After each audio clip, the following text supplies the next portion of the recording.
Hermanos, no vamos a alcanzar a ver todo lo relacionado con la vida de Zacarías y de Elizabeth, pero calculo que vamos a poder ver hasta el versículo número 15 y de ahí entonces vamos a tener algunas aplicaciones. Entonces, como estuvimos leyendo hace un momento, todo esto está relacionado con la vida o la historia de Zacarías y de Elizabeth. Y entonces ya habíamos visto anteriormente una introducción acerca de este evangelio, que realmente es una carta que envía Lucas a su amado amigo y excelentísimo Teófilo, ¿no? Ya estuvimos viendo cómo también tanto dentro de la escritura como en la historia de la iglesia se afirma es que el autor de este evangelio es Lucas.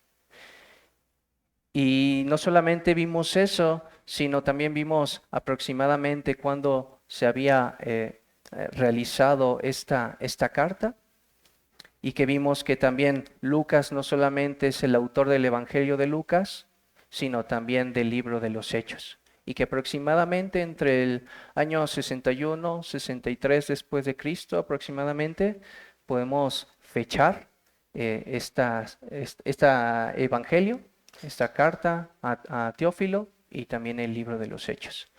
Y también vimos las razones por las cuales estaba escribiendo Lucas a Teófilo, que Teófilo ya había escuchado de este mensaje del Evangelio, pero que Lucas quería reforzar y hablarle directamente porque él anhelaba la conversión de su amado amigo. ¿Vale? Eso a muy resumidas cuentas estuvimos viendo en la introducción y ahora inmediatamente estamos ahora sí entrando dentro de la historia. Ahora estamos comenzando hablando acerca de tanto de un rey como de Zacarías y de Elizabeth, ¿no? Dice, por ejemplo, en Lucas 1:5 nos está hablando de que hubo en los días de Herodes, rey de Judá. ¿Sí? Entonces, primeramente, Lucas está asociando su relato dentro de la historia y nos está hablando de un rey que es Herodes. Y este rey es Herodes el grande o Herodes el primero, el cual finalmente él nació alrededor del año 74 antes de Cristo y su reinado, él reinó sobre Judea alrededor del año 37, hermanos. De hecho, es el mismo rey al cual estamos viendo en otra parte de los evangelios, por ejemplo en Mateo, donde se nos está diciendo que llegan los magos o los sabios del oriente y que le están preguntando acerca del rey de los judíos porque han visto su estrella en el cielo. ¿No? Que ellos eran gentiles pero que conocían de las profecías y que van con este rey. Y que vemos entonces, por causa también de estos relatos, no solamente por fuera de los relatos bíblicos también se habla acerca de este hombre, que era un hombre sanguinario, era un hombre cruel. De hecho, si mal no recuerdo, nuestro hermano Miguel ya nos estuvo hablando acerca de este rey Herodes, porque él nos está predicando acerca del Evangelio de Mateo. Pero sí, ciertamente este era un hombre cruel, de tal manera que cuando él conoce la noticia de que hay un rey entre los judíos, hay un pequeñito que está destinado a ser rey, entonces él envía a asesinar a todos los niños, ¿no? Hasta los 2 años, para que entonces él siguiera perpetuando su trono. Ujú.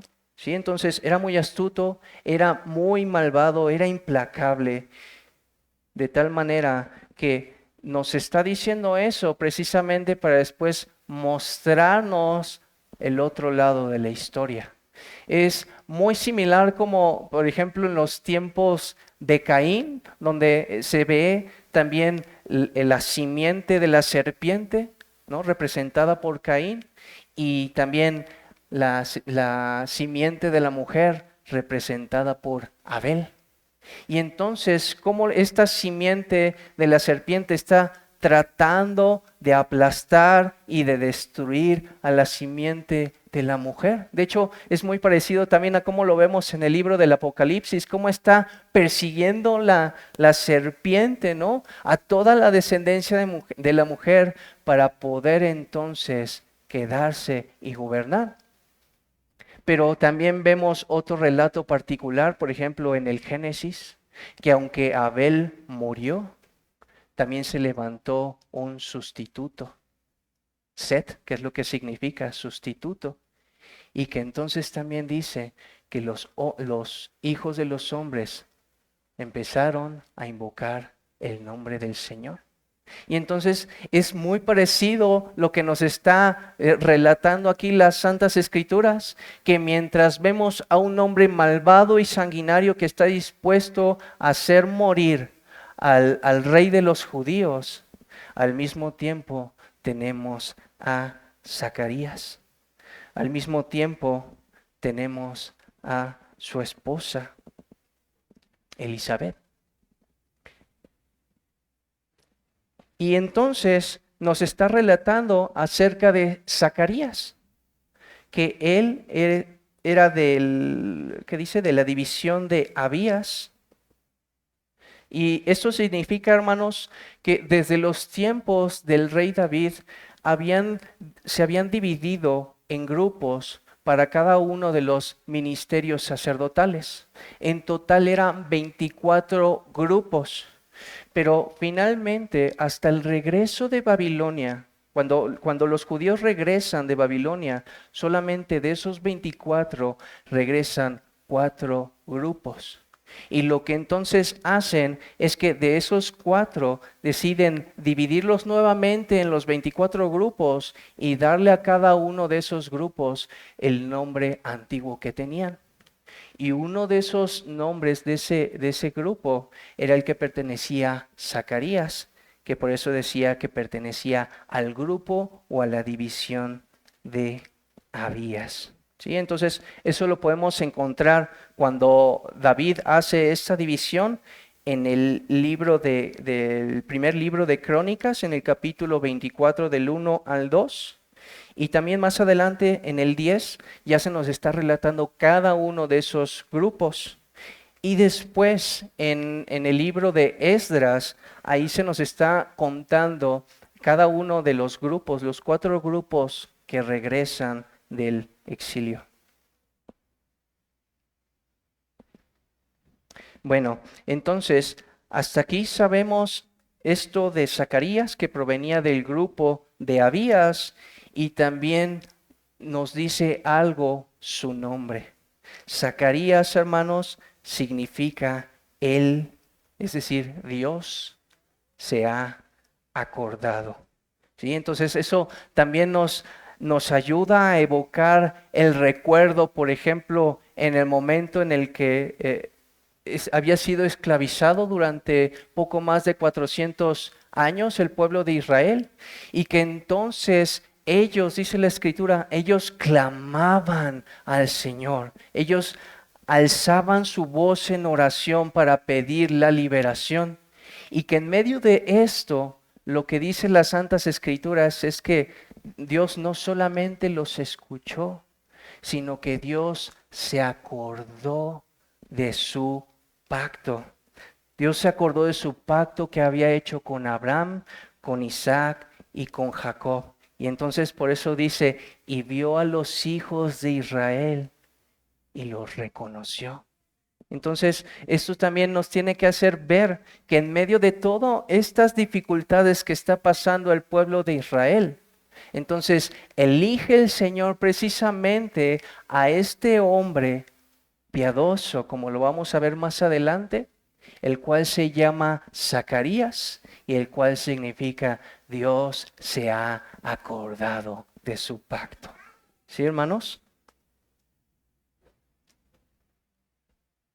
Y no solamente vemos entonces a Zacarías, por un lado lo vemos a él, pero también vemos a su esposa Elizabeth, la cual también es una mujer piadosa, también dice que es descendiente de Aarón y cuyo nombre también tiene un significado hermoso, porque el significado de Elizabeth es Dios es mi voto, o Dios es un voto, o es como decir, Dios es absolutamente digno de confianza. Y que entonces, por eso lo que nos está diciendo aquí, en esta mañana, hermanos, es que el pueblo está clamando al Señor, el pueblo está esperando en el Señor, en cada una de sus promesas, y pueden esperar en Él, porque Él es digno de confianza. Porque tarde que temprano, así como lo vimos en la antigüedad, y por cuanto Dios no ha cambiado, finalmente se escucharía estas palabras: Dios se ha acordado de su pacto. Y por eso su pueblo en ese momento puede esperar en su voluntad, porque Él es fiel, hermanos.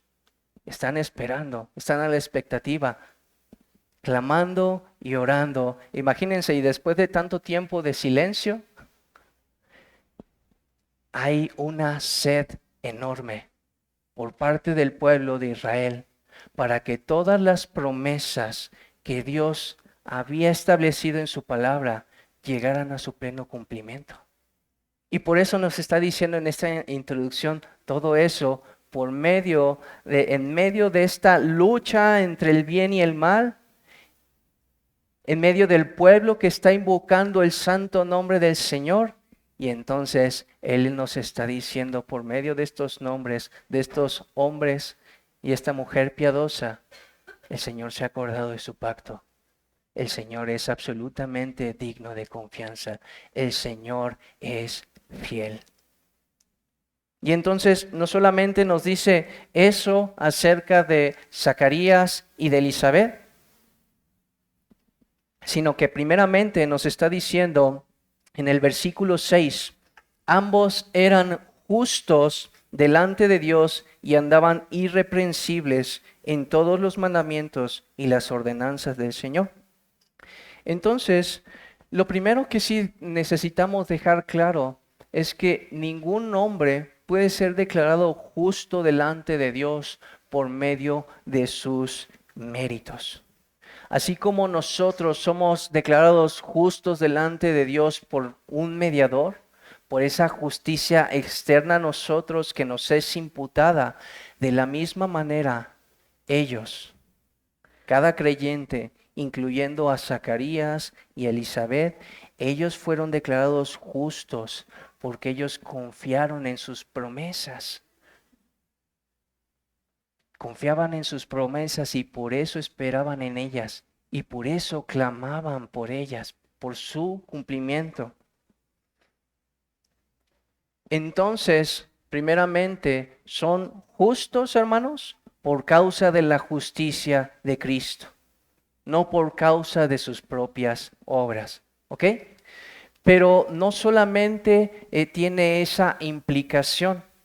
Finalmente, lo que nos está diciendo aquí el texto es que no solamente son justos por causa de Cristo, sino que además son justos porque están unidos a Cristo, y por cuanto están unidos a Cristo, no solamente les son imputada la justicia de Cristo, sino que por cuanto están unidos a la vid verdadera, fluye de esa vid justicia.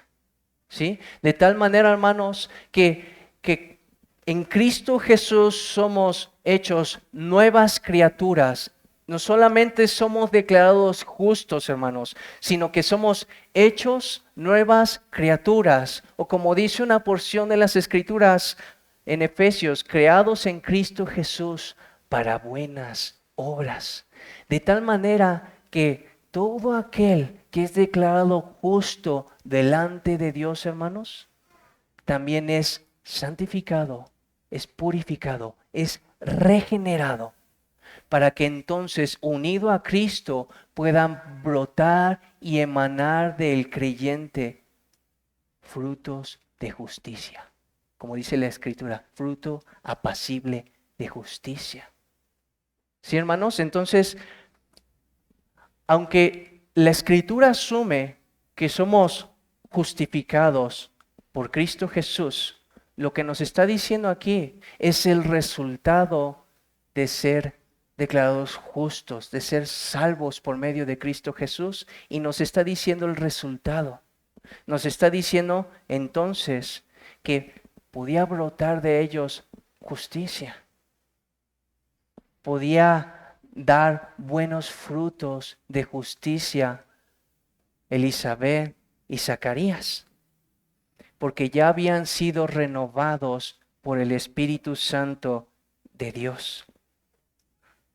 ¿Sí? Entonces, aquí estamos uniendo los dos conceptos, y aunque viene implícito, entonces la primera parte de la justificación, el resultado es lo que estamos viendo aquí. ¿Sí? Entonces, siempre, hermanos, que quede claro esto, siempre que un creyente ha sido salvado por creer solamente en Jesucristo, ha sido unido a Él, y todo aquel que ha sido salvado ha sido santificado y ha sido hecho una nueva criatura para poder dar buenos frutos delante de Dios. Y por eso nos está diciendo las Escrituras, ambos eran justos delante de Dios. ¿Vale? Entonces, no solamente nos dice que eran entonces justos delante de Dios, sino además dicen las Santas Escrituras que andaban irreprensibles en todos sus mandamientos. Y entonces, hermanos, ellos anhelaban guardar los dichos de Dios en su corazón. Ellos deseaban ser instruidos continuamente en cada uno de sus mandamientos. Ellos se deleitaban en ese camino establecido por Dios, hermanos. Ellos, como estábamos orando al principio, les eran entonces abiertos sus ojos para poder mirar las maravillas de su ley. Pero no solamente quedaba así como en sus mentes, como una estructura doctrinal. Ciertamente tenían, como cada uno de nosotros tienen una estructura doctrinal, pero ellos utilizaban cada una de esas enseñanzas para poder aplicarla con sabiduría en su día a día, en cada una de las situaciones de su vida. Entonces ellos buscaban. Esa es la verdadera piedad, hermanos. La verdadera piedad no se refleja por alguien que conoce mucho, que sabe de mucha doctrina, sino cuánta de esa doctrina puede aplicar finalmente en su vida, en cada día.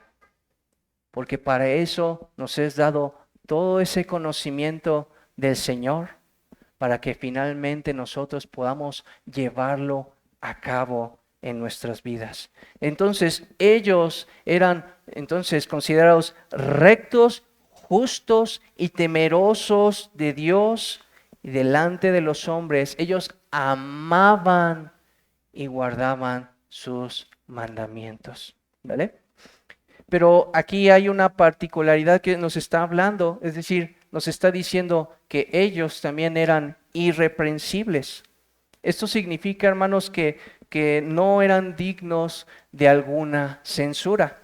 Hermanos, esto significa que ellos no pecaban.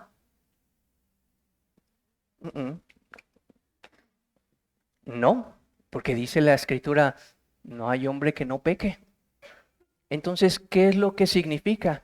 Significa que entonces ellos tenían una conciencia limpia delante de Dios y delante de los hombres. Hermanos, ellos también tenían luchas como nosotros. Ellos también experimentaban la tentación. Ellos también podían llegar a cometer algún tipo de pecado. Pero ellos también, como todo creyente, iban en arrepentimiento y fe para buscar la misericordia de Dios.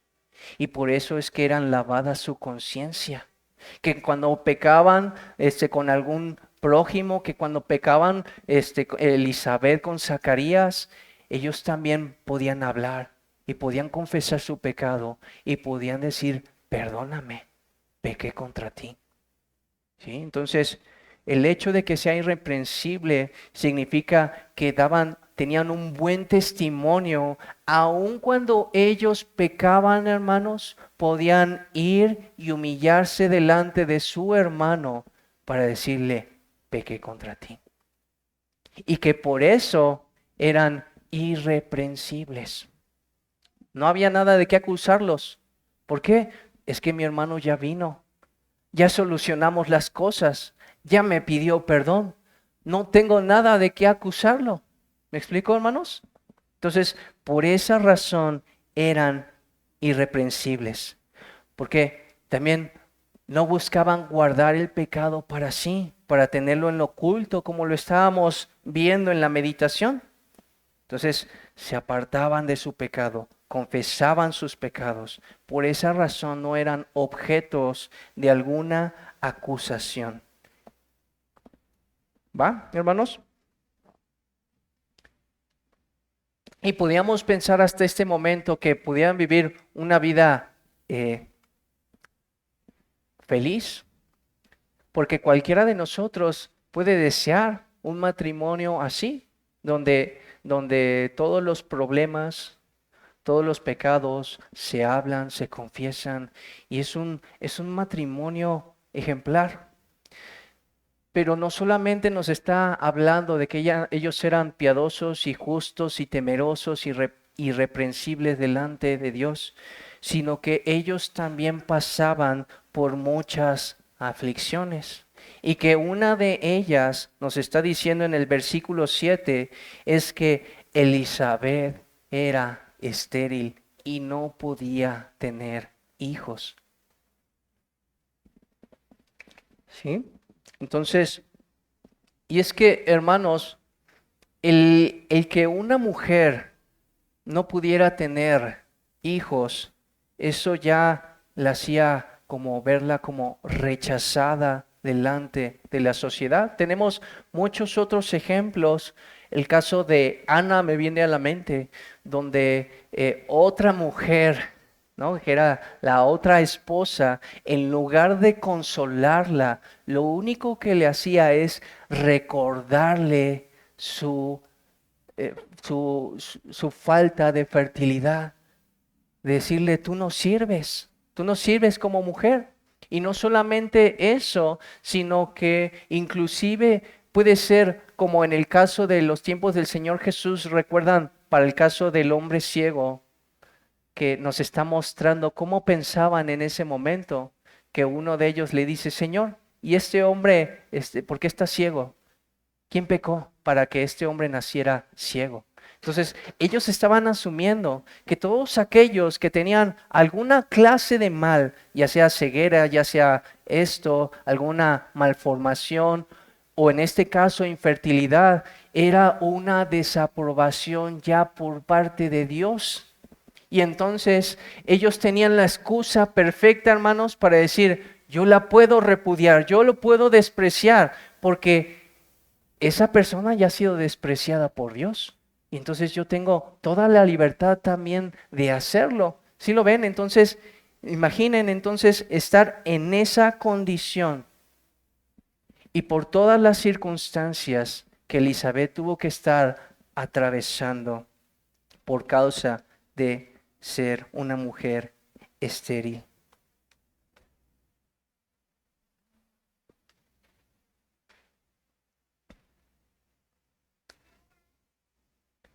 Y entonces, en medio de estas aflicciones, hermanos, lo único que les queda entonces a Zacarías y a Elizabeth es postrarse delante de su Dios. Lo único que pueden estar haciendo es ir continuamente delante del Señor para ser fortalecidos en Él, para ser consolados por Él. Así como Ana estuvo llorando y llorando y llorando delante del Señor. Seguramente esos eran los ruegos, no solamente para que el Señor se acordara de ellos y les diera un hijo, sino también para que el Señor quitara toda esa aflicción, todo ese dolor, que el Señor trajera consuelo y paz a su corazón afligido, porque no fue solamente 1, 2, 3 años, hermanos. Imaginen si una mujer en esos tiempos se casaba a una edad muy temprana y ahora no solamente nos está diciendo que era estéril, sino que además ya eran de edad avanzada. ¿Cuántos años tuvo que soportar Elizabeth este tiempo todas estas aflicciones? Hermanos, es difícil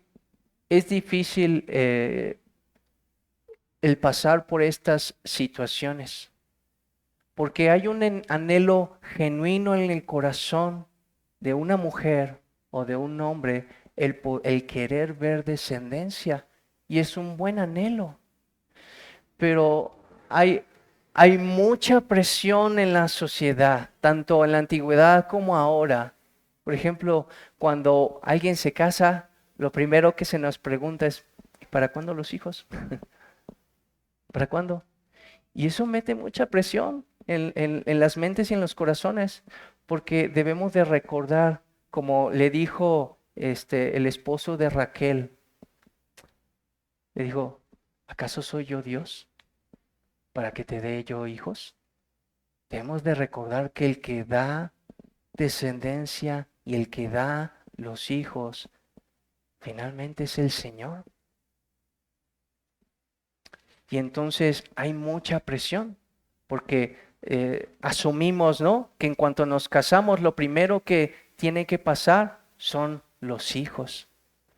Y en medio de eso hay muchas luchas. No solamente hay un deseo genuino donde estamos hablando y pidiendo al Señor por un hijo, sino que también puede venir también momentos en los que eso se convierte ídolos en el corazón. Que por eso Raquel puede decir, dame hijos o me muero. Y entonces no solamente hay una lucha externa por todas las cosas que pueden decir y todo el desprecio que puede venir de la sociedad. Viene aquí un dolor en el corazón pidiéndole a Dios por un hijo, pero también que de pronto eso se empieza a dominar los afectos y entonces comienza a convertirse en un ídolo delante de Dios.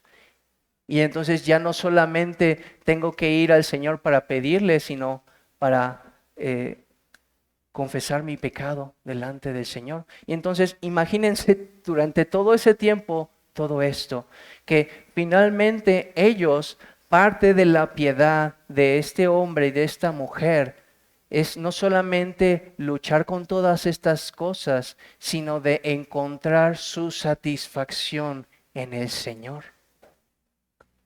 Que continuamente ellos tenían que ir a la fuente de agua viva para aplacar su angustia, que iban y oraban delante de Dios y entonces otra vez venían como a cada uno de nosotros las luchas, la incredulidad y todo lo demás y entonces tenían que ir nuevamente, continuamente ante el trono de su gracia para alcanzar misericordia. Pero finalmente nuestros hermanos tuvieron que aprender a vivir satisfechos en la voluntad del Señor. Porque tarde que temprano, hermanos, al principio a lo mejor era continuamente, Señor, por favor, danos un hijo. Señor, por favor, acuérdate de nosotros. Pero conforme iba pasando el tiempo, hermanos, esa esperanza se iba agotando, porque tarde que temprano el reloj biológico de Elizabeth ya no iba a dar para más. Y entonces eso tuvo que comenzar a cesar en algún momento y entonces ellos tuvieron que cambiar la manera de sus rogativas y de sus oraciones. Señor, ayúdanos a estar satisfechos en ti. Sea lo que tú quieras, sea que nos quieras o no nos quieras dar, que nosotros encontremos nuestro contentamiento, nuestro gozo en ti. Así que de buena voluntad ellos estuvieron aceptando, complacidos en la voluntad de su Señor. No solamente en lo que les había dado, hermanos, sino también en todo aquello que no les había dado, inclusive lo que anhelaban sus corazones.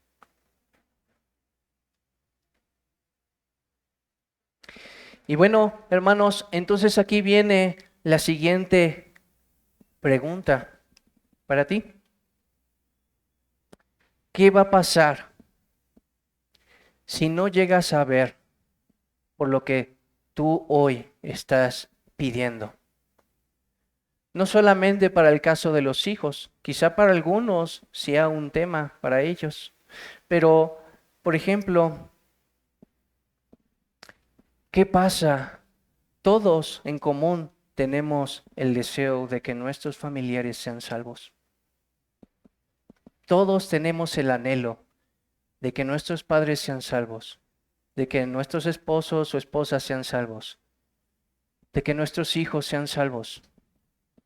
Amado hermano, ¿qué va a pasar si estás orando y orando y orando y no llegas a ver la respuesta del Señor? ¿Vas a amargarte contra el Señor? Hermano, ¿acaso Dios tiene la obligación de hacer todo lo que tú le pides?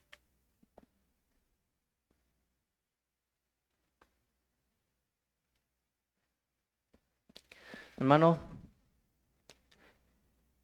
quizás algunas de nuestras peticiones nunca alcancemos a ver nosotros la voluntad del Señor. Pero eso no nos tiene que amargar. Hermanos, Dios no tiene la obligación de hacer todo lo que le pedimos. Y amado hermano, si finalmente Dios no permite que nosotros veamos la salvación de nuestros padres o la salvación de nuestros hijos, si es nuestra obligación amarlos.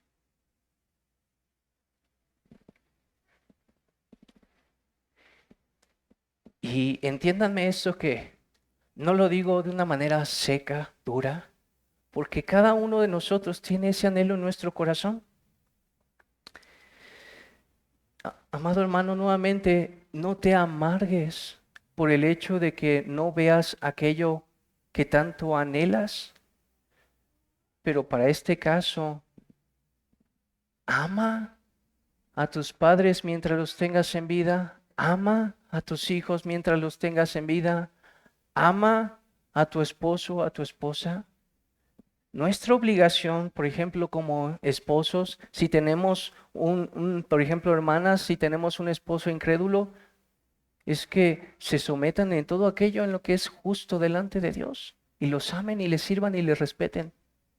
Y también para nosotros, varones, si tenemos una mujer que es incrédula, se nos llama a amarles así como Cristo nos amó y entregarnos en ese servicio. También hablarles la palabra de Dios. A nuestros hijos, instruirlos en el camino del Señor todos los días de nuestra vida.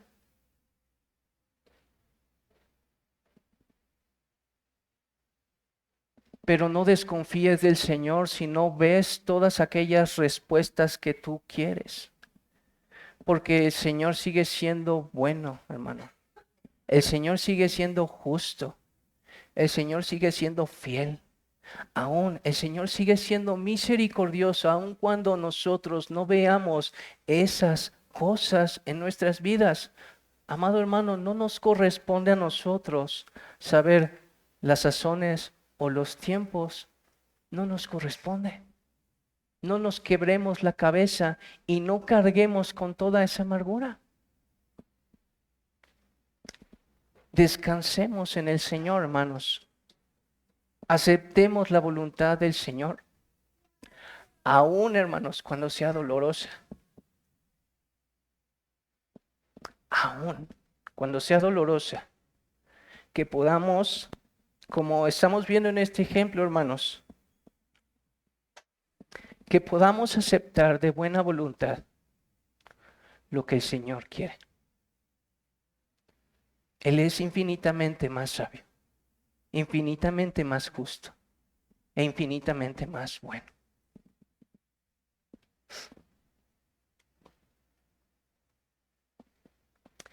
Y bien, hermanos, ahora vamos a ver acerca de Zacarías en el momento en el que él va a ofrecer incienso. ¿Vale?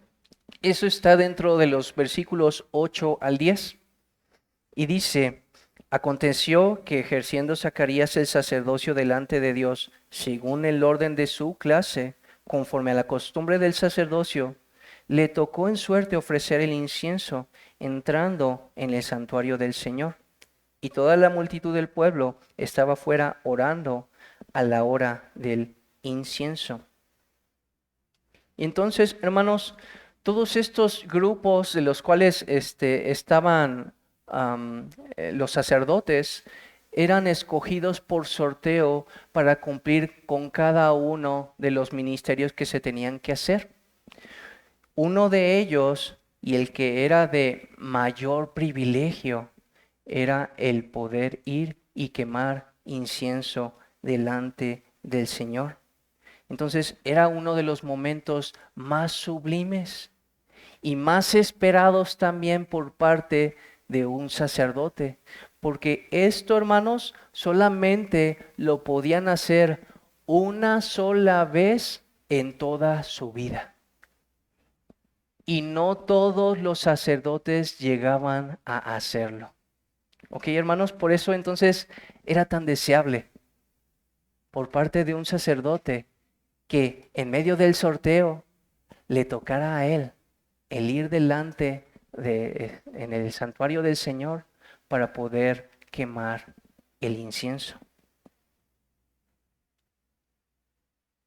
Entonces, aquel que era escogido, entonces era como que este sacerdote era rico por ese privilegio, era santo, era apartado por el Señor con una bendición especial para poder ir y hacer eso. Y entonces la persona que entraba con dos ayudantes, uno que traía unos carbones encendidos que venían del altar del holocausto y otro que tenía el incensario. Y entonces dejaban las cosas ahí adentro de los ayudantes y se retiraban y entonces el sacerdote ya se encargaba de poner el incienso para que entonces toda la fragancia llenara ahí el santuario. Y en ese momento, entonces, el sacerdote tenía que recordar cada una de las bondades del Señor para alabar a su Dios por todas sus misericordias y se postraba ahí delante del Señor, ahí en el santuario, boca abajo y extendido, y adoraba al Señor y oraba delante de su presencia por la paz de Israel, por la bendición sobre Israel, hermanos. Y después de esto, entonces se levantaba, iba a una escalinata y terminaba con la bendición sacerdotal, la cual decía, Jehová te bendiga y te guarde, Jehová haga resplandecer su rostro sobre ti y tenga misericordia, Jehová alce sobre ti su rostro y ponga en ti paz. Así era como terminaba todo este proceso. Era un proceso hermoso, donde entonces no solamente el sacerdote podía disfrutar de esta bendición, sino todos aquellos que estaban afuera. Entonces salía una vez que ha hecho esta parte de quemar incienso y entonces pronunciaba la bendición sacerdotal. ¿Sí? Entonces todo mundo entonces se gozaba juntamente en ese momento sublime. Y entonces, ahora imagínense, están esperando a Zacarías a que salga para recibir la bendición por parte del sacerdote y están esperando y esperando y esperando. ¿Qué pasó con Zacarías? ¿Qué pasó con Zacarías? Y ahí es donde, entre tanto está esperando el pueblo afuera, es cuando nos relata la escritura del versículo 11 al 12 que se le apareció un ángel del Señor puesto de pie a la derecha del altar del incienso, y se turbó Zacarías al verle y le sobrecogió temor.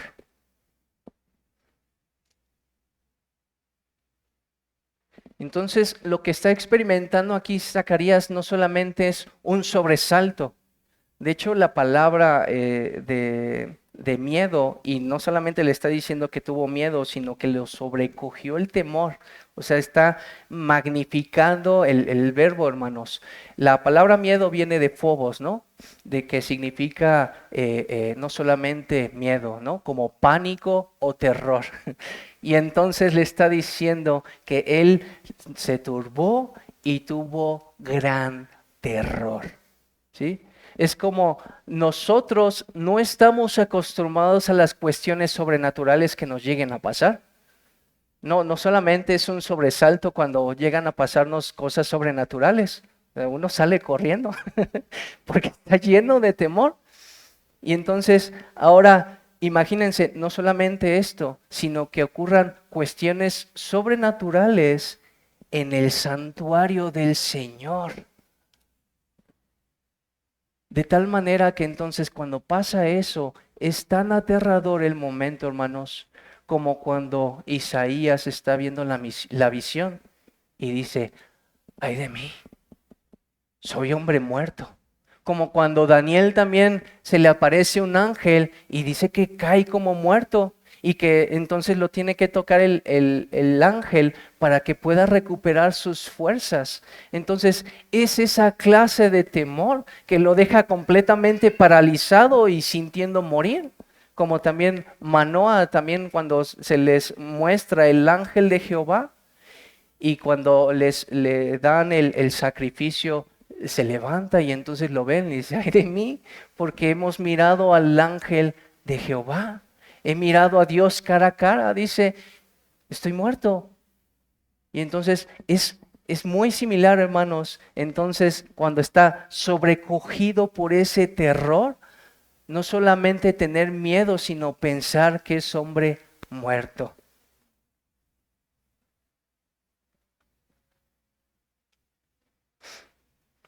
Pero, ¿qué es lo que le dice a continuación entonces el ángel?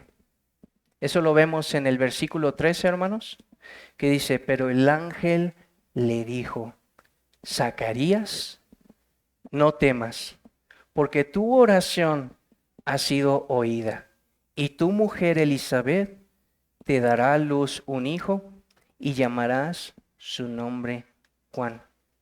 Entonces, las palabras de parte del ángel a Zacarías son palabras de aliento, ¿sí? De sentirse morir Zacarías, porque el terror lo embargaba. Entonces recibe inmediatamente palabras de consuelo, que no solamente se pueden traducir como no temas, sino también como ten fe, como ten ánimo, como decir, el Señor está contigo. Lo que está diciendo entonces el ángel, hermanos, le está hablando palabras de paz para calmar su tan aquietado corazón. Y tal es la prueba que le está diciendo que el Señor está contigo, que hay paz para con él, que le empieza a decir entonces el ángel que sus oraciones han sido escuchadas. Esa es la prueba que le está diciendo. Ten ánimo, no temas, espera, no tengas miedo, porque tus oraciones, Zacarías, han sido escuchadas delante de Dios. Por eso yo estoy aquí delante de ti. Yo soy un mensajero, no para destruirte, sino para que escuches con atención que tus oraciones han sido escuchadas, Zacarías. Y aquí luego hay dos posturas, hermanos,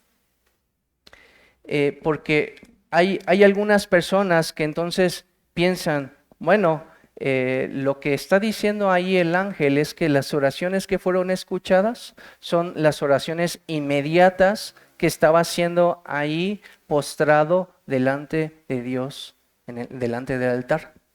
Pero la otra postura también dice es que es acerca de la petición de un hijo.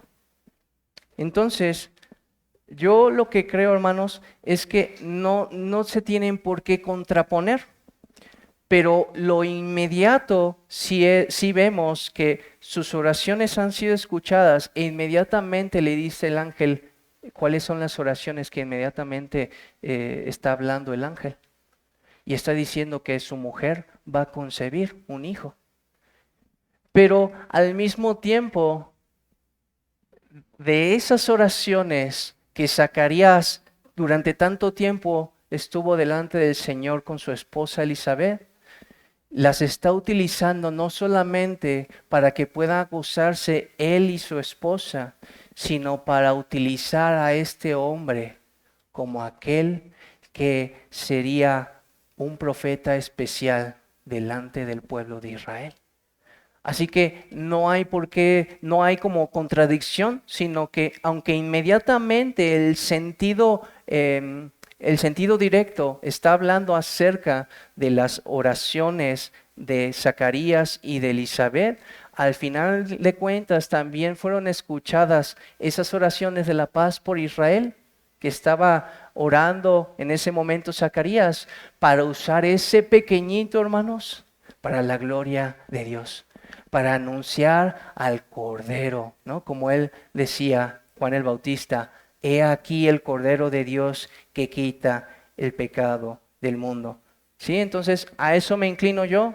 O sea, a ninguna de las dos posturas, sino a las dos, primariamente al Hijo que anhelaban ellos, pero también a las oraciones que finalmente también son contestadas. ¿Vale, hermanos?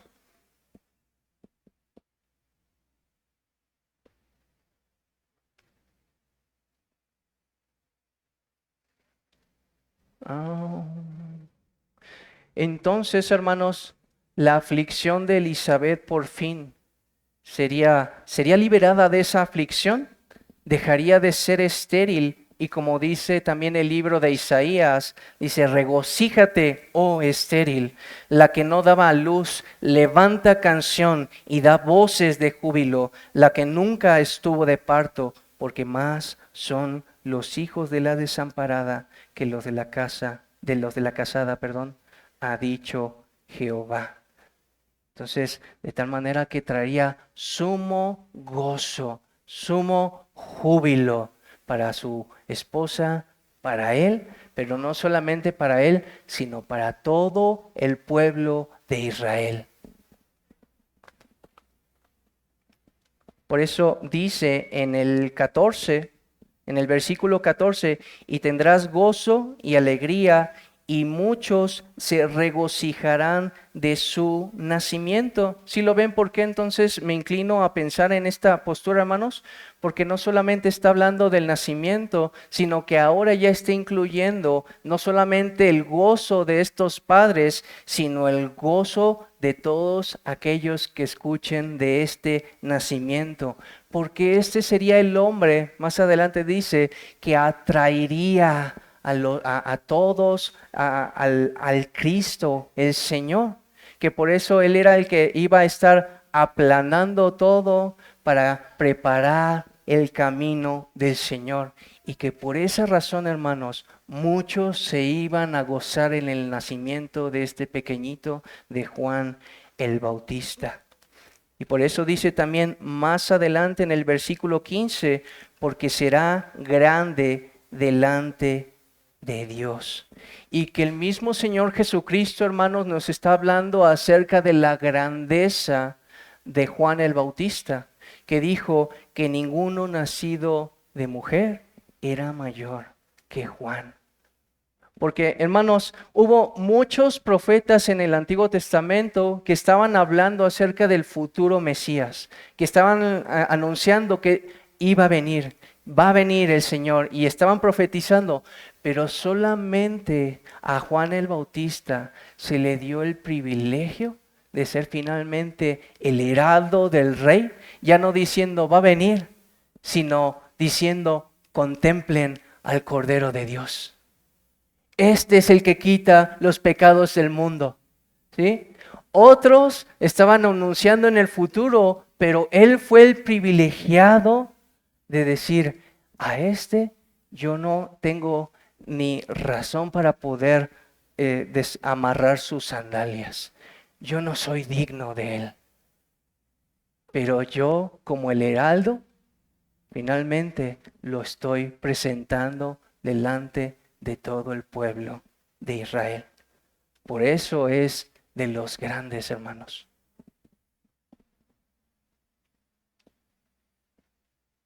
Pero al mismo tiempo, hermanos, esa grandeza también se vio porque Juan el Bautista, cuando le preguntaron si él era el Cristo, él siempre dijo, no, yo soy aquella voz que clama en el desierto, pero yo no soy el Cristo. Hermanos, tuvo esa humildad para poder resistir la tentación, para simplemente hablar acerca de Cristo. Y que inclusive cuando hubo también otra tentación, porque por parte de sus discípulos, ¿no ves que Él está creciendo y que se están yendo todos tus discípulos con Cristo el Señor?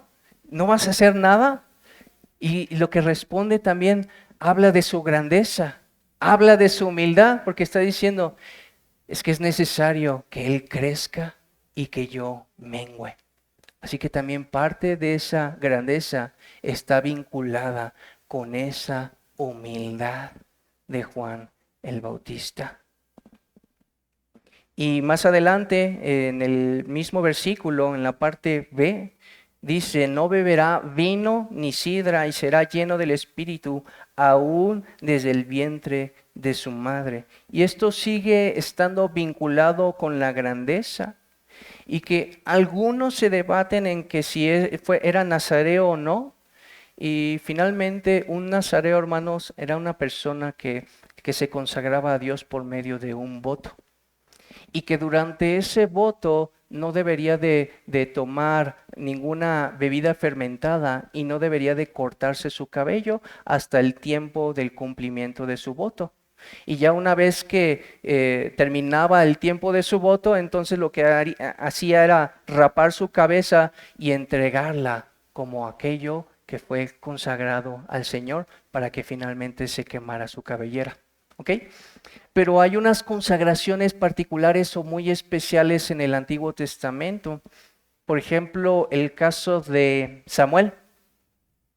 Samuel fue también desde pequeñito, su mamá lo consagró para el Señor. Caso de Sansón también, desde antes de que naciera, también le dijo el ángel, y no beberá sidra, por ejemplo, ¿no?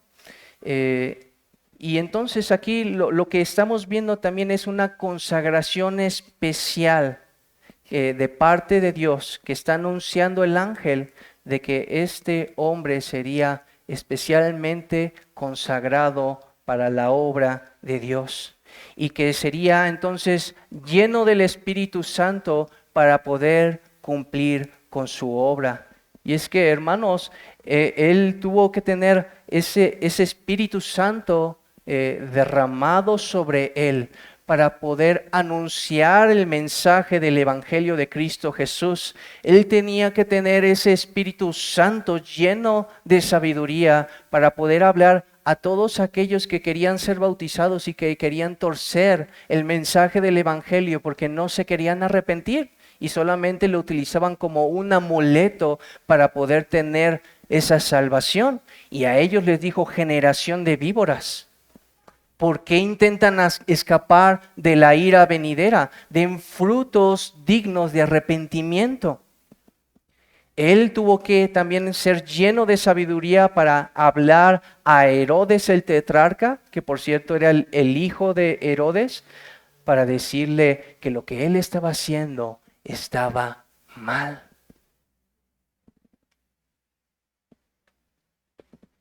Y así con cada parte de su ministerio, y no solamente dice aquí lleno del Espíritu, sino aún desde el vientre de su madre.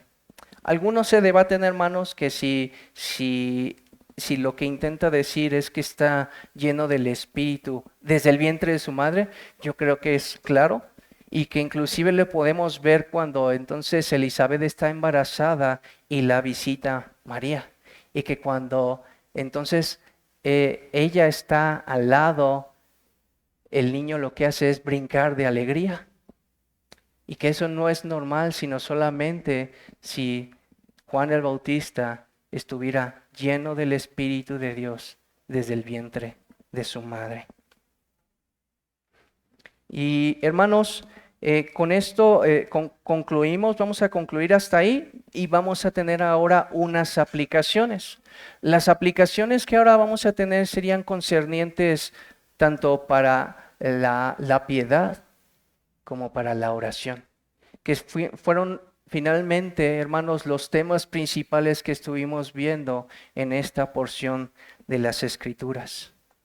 Entonces, la aplicación número 1, hermanos, es que aprendemos acerca de la sabiduría de Zacarías y de Elizabeth para escoger un buen esposo o una buena esposa.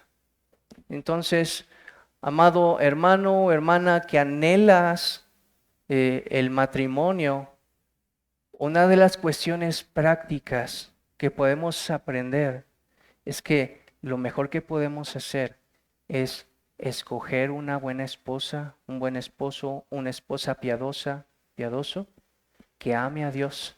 ¿Por qué?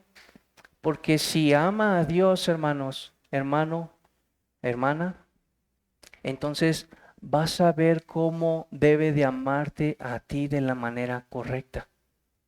Vas a ver cómo debe respetarte a ti, hermano, conforme a las Santas Escrituras. Y no solamente eso, vas a ver cuándo es que tú necesitas reprensión. Y te va a hablar la palabra. Y te va a decir, lo que estás haciendo no está bien. Eso es un hombre o una mujer piadosa por lo cual debes de pedir para que finalmente puedas tener un matrimonio que glorifique al Señor. Porque finalmente te estarías metiendo en una camisa de 11 varas, porque te vas a ahorrar muchas complicaciones si no tomas una decisión tan alocada como escoger a un hombre o a una mujer incrédula. Sí, hermanos, no somos, como dice también un pastor, como misioneros que vamos a buscar hombres o mujeres incrédulas para buscar que ellos se conviertan. Y como vimos también con este Salomón, lo que pasó no fue que Salomón convirtió a todas esas esposas, sino que más bien su corazón se inclinó a todas esas cuestiones pecaminosas. De tal manera que entonces es muy seguro, hermano o hermana, que si tú eliges entonces sin sabiduría, va a pasar lo que a Salomón. Se va a inclinar tu corazón a muchas cuestiones pecaminosas. Yo sé que hay cuestiones, hermanos, donde finalmente, de una manera misteriosa, el Señor sí salva a esa mujer, a esa esposa o ese esposo, pero no es el deber ser. ¿Sí? No es la regla, sino que es la excepción. Ahora bien, yo sé que hay hermanos o hermanas que pueden tener esposos o esposas incrédulos. Entonces lo que vimos en un principio, dice Pablo, por ejemplo, y a los demás yo digo, no el Señor, si alguno hermano tiene mujer que no sea creyente y ella consiente en vivir con él, que no lo abandone. ¿Vale, hermanos? Entonces, es nuestro deber como esposos o esposas amar. Hemos hecho votos, ya sea con hombres que fueron creyentes o con hombres o mujeres incrédulos. Nosotros hicimos un voto delante del Señor, hermanos. Y entonces las Escrituras nos dicen, no lo abandones. Porque también más adelante dice y nos da esperanza, porque no sabes si por medio de ti Él va a poder mirar a Cristo, tanto por medio de tu palabra como por medio de tu vida. Entonces, por eso, hermanos, no te desesperes, sigue orando al Señor y sigue amando a tu esposo o a tu esposa. ¿Sí? El propósito de Dios no es destruir los matrimonios ya establecidos, sino santificarlos por medio de Cristo Jesús. ¿Va? Aplicación número 2. Entonces podemos regocijarnos en que ahora somos justos delante de Dios por causa de la justicia de nuestro Señor Jesucristo. Y que por causa de esa unión, hermanos, como lo vimos en el caso de Zacarías y de Elizabeth, también ahora nosotros podemos entregar frutos de justicia. Amado hermano, hemos sido llamados, como dice la Escritura, a ser santos, como lo vimos en la meditación, a ser justos delante de Dios. No solamente porque Él nos ha justificado, sino porque nos ha dado su Santo Espíritu para vivir como conviene delante de Dios. Y entonces también debemos de aprender de la piedad de Zacarías y de Elizabeth, porque todo esto que nosotros aprendemos aquí en el día del Señor, o todas las cosas que aprendemos en cada uno de nuestros hogares continuamente acerca de su palabra, son para que los apliquemos con sabiduría en nuestras vidas. Para eso es, hermanos, no solamente es para llenarnos de cabeza mucha doctrina, sino para la piedad, para aplicarlo en nuestras vidas. Y entonces podemos pedirle al Señor de su sabiduría por el Espíritu Santo, para que con todo esto que hemos aprendido podamos sabiamente aplicarlo en la vida cotidiana. Entonces, también otro que ya vimos en un principio, todo creyente puede llegar a tener oraciones que no se concreten. Haber oraciones no respondidas. Pero aún así, hermanos, debemos de seguir confiando en el Señor. Porque no amamos al Señor porque Él nos responde todas nuestras oraciones.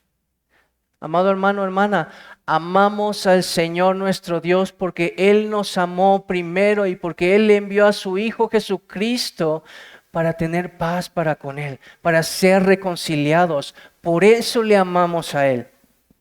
No porque nos conteste todo lo que nosotros queremos, sino porque Él nos ha amado en Cristo Jesús. Así que si en este momento estás albergando amargura en tu corazón, pídele perdón al Señor y sigue confiando en Él. Hermanos, también sigamos confiando en este sentido en el Señor, dándole también las gracias por cada una de las oraciones contestadas. Recordemos cada momento que nosotros hemos ido postrados delante de Dios, por cada una de las situaciones y de las aflicciones, y aun que Él misericordiosamente, Él nos ha sacado de ahí. Y que si, hermanos, estamos recordando continuamente eso va entonces a movernos a seguir pidiéndole al Señor y a seguir confiando en el Señor. Hermanos, También las oraciones, hermanos, no solamente son una oportunidad para pedir por cada una de nuestras necesidades, también es una oportunidad para pedir por todos nuestros hermanos. Pero, ¿cómo vamos a conocer nuestras necesidades, las necesidades de nuestros hermanos o las necesidades de la iglesia si no nos reunimos en oración? Hermanos, la oración colectiva es un modelo bíblico. Cuando nos está diciendo las Santas Escrituras en el libro de los Hechos, en cómo perseveraban los hermanos, perseveraban en la doctrina de los apóstoles, perseveraban en el partimiento del pan y perseveraban también en la oración colectiva. Porque todas estas cosas está hablando no en el sentido individual, hermanos, sino en un sentido de grupo, como cuerpo, como iglesia. Así que, y no solamente es un modelo bíblico, hermanos, también es una muestra de amor por tu iglesia. Porque entonces tú quieres conocer las necesidades de tu hermano para poder orar. Porque entonces tú quieres conocer las necesidades de tu iglesia para poder seguir orando por cada una de ellas. ¿Sí? Y perseverando en la doctrina de los apóstoles, en la comunión unos con otros, en el partimiento del pan y en las oraciones, hermanos. Entonces, no despreciemos la oración colectiva porque es un modelo bíblico para que nosotros podamos aplicarlo por el bien de nosotros y por el bien de la iglesia. Y también, finalmente, podemos y debemos gozarnos con los que se gozan. ¿Sí? ¿Sí vieron también cómo en el momento en el que estaba orando Zacarías salía no solamente él lleno de gozo, sino que también participaban de ese gozo los que estaban fuera? ¿Sí lo vieron? Entonces podemos participar de ese gozo por causa de las respuestas a nuestros hermanos. En la medida en la que nosotros, hermanos, estemos orando por nuestros hermanos, también vamos a ser partícipes del gozo de la respuesta que le dio Dios a ellos. ¿Sí? Entonces, en la medida en la que seamos más diligentes en orar por nuestros amados hermanos, también seremos recompensados al gozarnos del actuar de Dios en sus vidas. Ahora, no quiero que para alguno que está sin Cristo tome todas estas cosas como solamente para moralizar su vida. Porque inicialmente, por eso dijimos acerca de Elizabeth y de Zacarías, que ellos eran justos delante de Dios, no por causa de sus obras, sino por causa de aquel que los justificó. De ahí nace esa justicia, de un corazón renovado, de un corazón regenerado. Así que deja de intentar por medio de tus obras ser justo delante de Dios. Y aférrate a aquel que es justo. Ese es nuestro Señor Jesucristo. Él es justo delante de Dios y también todo aquel que cree en Él es justo también delante de Dios, porque somos unidos a Cristo Jesús por medio de la fe. Y en el momento en el que nosotros somos unidos, cualquier pecador, el más vil que sea, simplemente unido por la fe en Cristo Jesús, es declarado justo delante de Dios. Porque Él vivió la vida perfecta que tú y yo no hemos podido vivir, y porque Él cargó tu pecado y mi pecado para que entonces sea consumada la justicia de Dios. Así que arrepiéntete de tu pecado y pon toda tu esperanza en Cristo Jesús para la salvación de tu alma, para que seas justo delante de Dios y para que también seas santificado, renovado con un nuevo corazón, para que entonces pueda brotar esos frutos de justicia y puedas alabar al Señor con tu vida porque estás unido a aquel que es justo. Pues vamos a terminar con una oración. Amado Padre, gracias Señor, porque en medio de mi debilidad tú me has ayudado, Señor. Y pues te pedimos aún en medio de mi torpeza, Señor, que tú suplas abundantemente por la gracia y por el poder de tu Santo Espíritu, Señor. Que tú nos sigas vivificando, que tú nos sigas fortaleciendo, que tú nos ayudes en nuestra piedad como estuvimos estudiando, que tú nos ayudes en nuestras oraciones para recibir consuelo y fortaleza, que tú nos ayudes, Señor, para que esta iglesia pueda crecer también en la oración colectiva, corporativa, como un cuerpo, y que también aprendamos a gozarnos de las respuestas que no solamente nos das a nosotros, sino también a nuestros amados hermanos, para que de esa manera sigamos adorándote, sigamos alabándote por tus misericordias y también viendo que tú eres fiel. Gracias, Señor. En el nombre de Jesús oramos. Amén.